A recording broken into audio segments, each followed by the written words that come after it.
আমি অনুশ্রী। এটা আমার ফার্স্ট ভয়েস রেকর্ড ভিডিও। তোমরা অনেক দিন ধরে রিকোয়েস্ট করছিলে আমার আঁকার টিউটোরিয়াল ভিডিওটা আপলোড করার জন্য।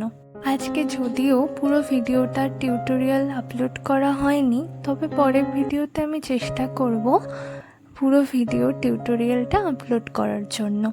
আজকে আমি একটি মাটির থালার উপরে দেবী সরস্বতীর বাল্যরূপটি আঁকার চেষ্টা করলাম। মাটির থালাটির ক্ষুদ্র ক্ষুদ্র অংশগুলিকে সমান করার জন্য প্রথমে থালাটিকে একটি শিরিষ কাগজের মাধ্যমে ভালো করে ঘষে নিয়েছি, যাতে মাটির থালাটি সমান হয়ে যায়। এরপর সাদা প্রাইমারের মাধ্যমে, তোমরা চাইলে ফেব্রিক যে হোয়াইট কালার রয়েছে সেটার মাধ্যমেও এটিকে কালার করে নিতে পারো। আসলে কি বলো তো, সাদা রঙের উপরে না যে কোনো কালার খুব ভালো করে ফোটে।